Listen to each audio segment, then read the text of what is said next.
welcome to my study room. Today we're gonna have a look at a new package I got in the mail today. All kinds of things went wrong when I'm recording this video, so that is why it is now nighttime, and in a minute it's daytime. But anyways, here it is. Okay, got my little man here.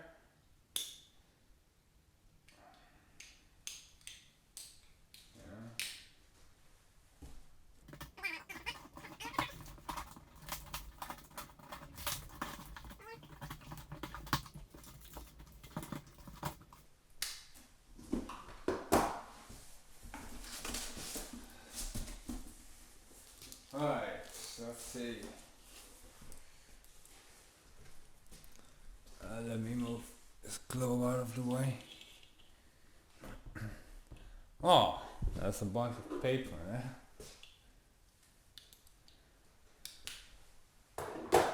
Fortunately.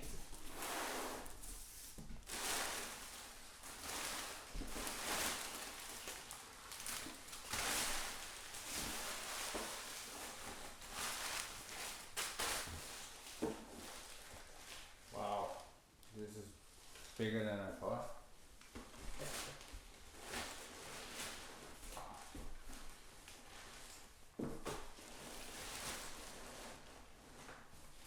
Oh boy.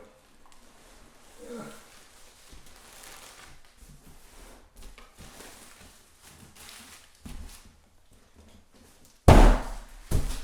Whoa.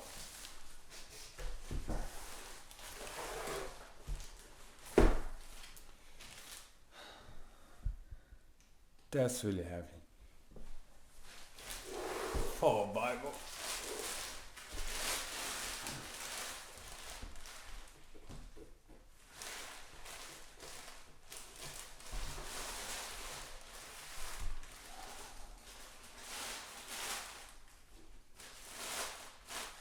Nice.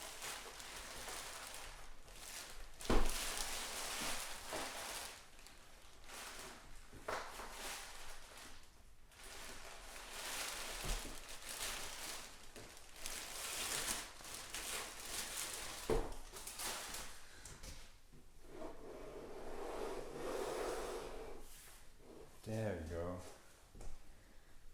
One leather bound state translation.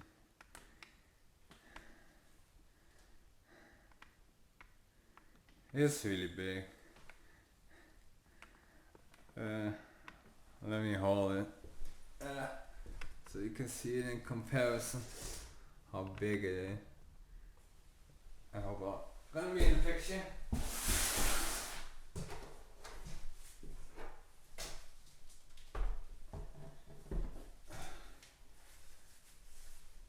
And that's just how big it is. I think it's about, if I remember correctly, it's about 48 centimeters high.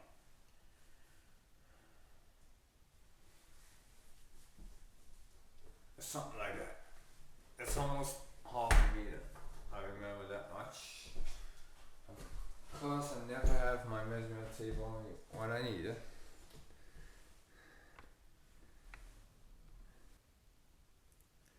Okay, so let's have a close look. About the leather. It's a second-hand book, so, and it's probably pretty old. The leather is undamaged. It just needs to get tanned again, get some color on there, and the bronze should be polished. Unfortunately, the locks on the left side, this one is entirely missing and this one is broken off, so that's the only damage to it. Otherwise it's complete, no damages, nothing you can fix.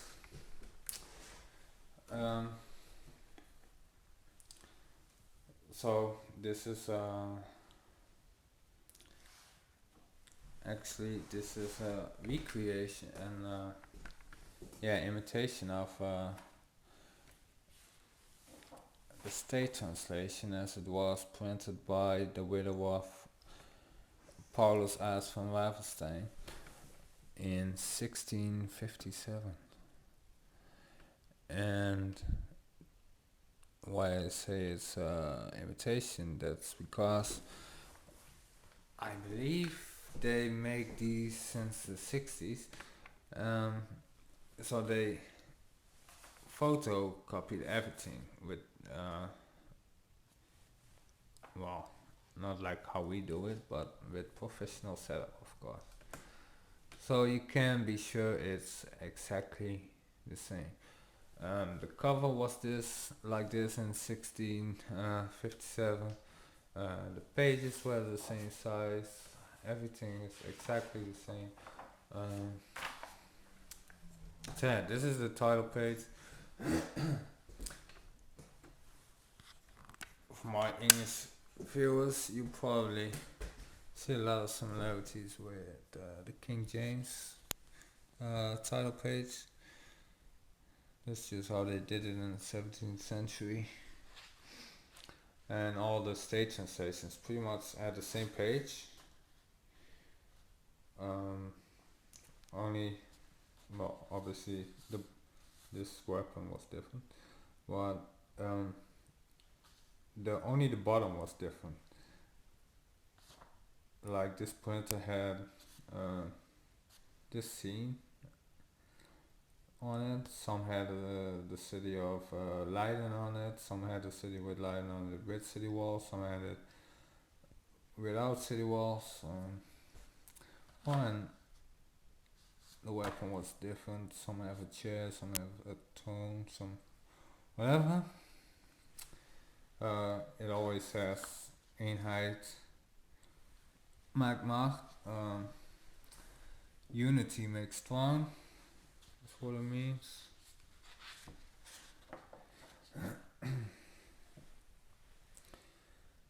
We got some letter there.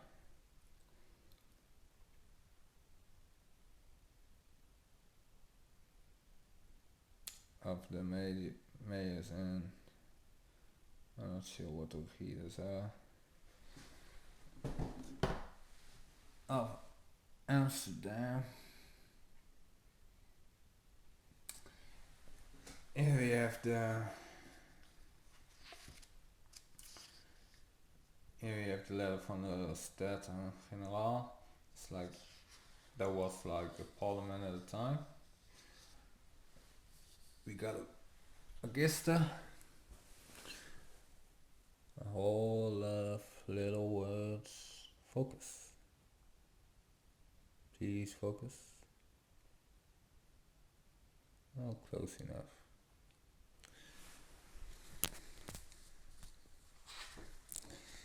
So if these are still in print, if you want one, you can order one from the Banier or Banier. I'm not sure how to pronounce it. If it's pronounced like French or Dutch.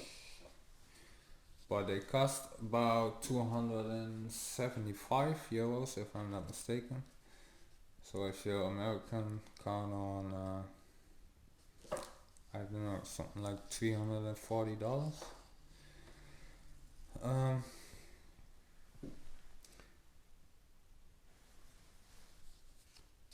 Oh yeah, this also has the maps.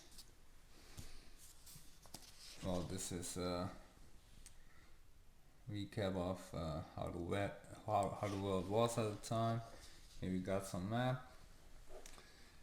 Let's see. This is really detailed. If it will focus. Everything is named, all those letters.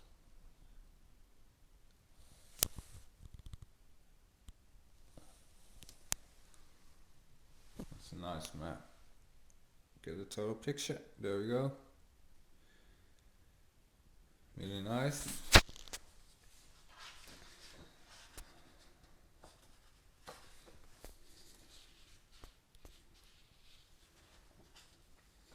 And here is where Genesis starts.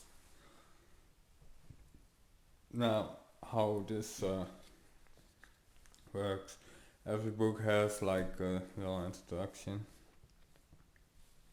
from the translators. And well, many people probably won't know because they don't read all Bibles, but the state translation exists out of let's see if I remember correctly, 70% of it was the margin notes. That's right, 70%. So that leaves 30% of Bible. But unlike modern Bibles, the notes were not that. It was mostly about the language, how it, cause it's obviously it's a different grammar.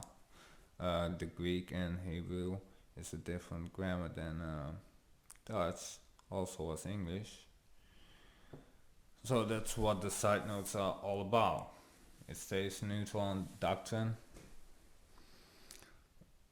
Like when you read Lord, you will find in the side notes what it said in the original scripts. If it had the name of God, Jehovah, or if it actually said Lord, or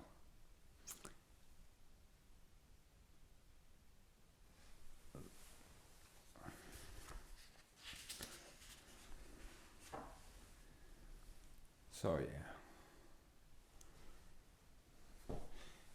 So the big letters basically are the Bible text, and all the small letters are what I just told you.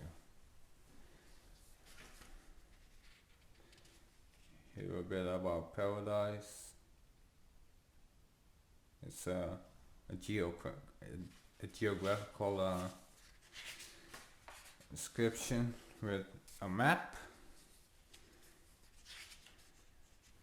So you got all kinds of maps in it.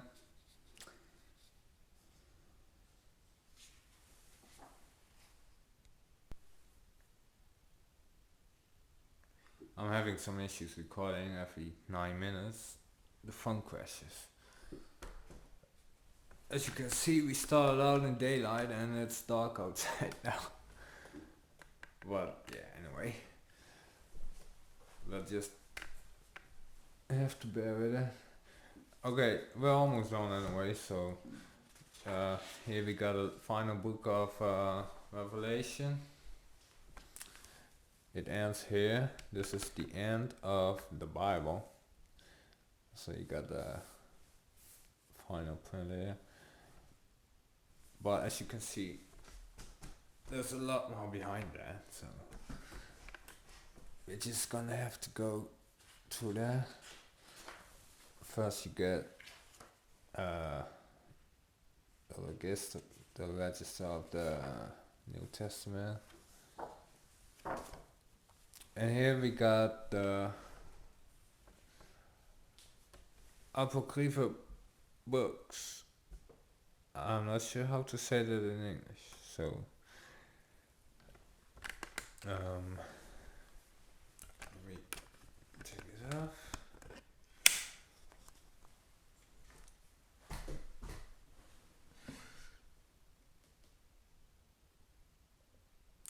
So we got the third book of Alday, the fourth book of Alday, the book of Toby. I think that says Toby. Book of Judith, the book of I'm not sure what that says. Anyway, all these are all scriptures that are not admitted in the Bible. These are not law. So here you got a warning. Warning to the readers of the apocryph books, telling you where they come from, how they came to be, and warning you that they are not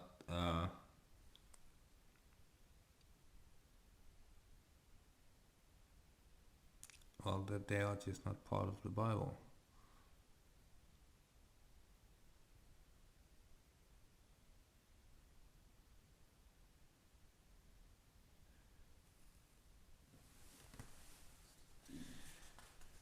So yeah, you got all those books. They only printed these in alongside the Bible for, I think, end 17th century. So that didn't last long. They stopped printing these books with the Bible in general. There are some series that have them, of course, because there's many publishers. But yeah, you got that.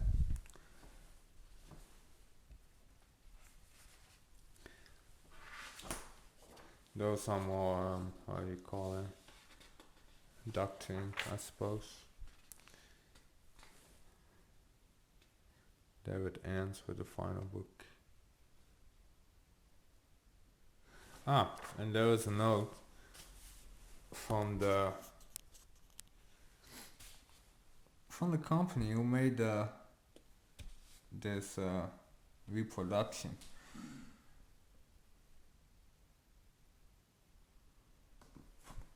Published again by NV publisher De Bonnier in Utrecht, 1972. So this one is from 72.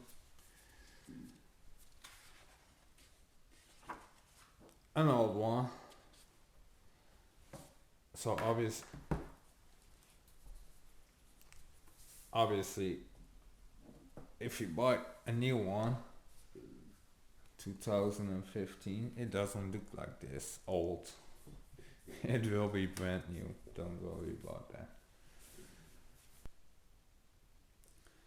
As for the price of a new one, you can also get original Bible from the same era. Most likely it's not gonna be as big. It might not have the books in the back. Most likely you're gonna have a different printer, of course. Because if you want to get an original from this specific printer, this version, you're probably gonna be spending more. So it's a great alternative, and you'll have one that's brand new but yet the same, so it will last you a long time. I mean, so you gotta decide if you want one for study or one just because of its historical value. So yeah, I think it's a good buy, especially for the 70 euros I spent on it. I hope you enjoyed this video, and I'll see you next time, guys. Take care, God bless.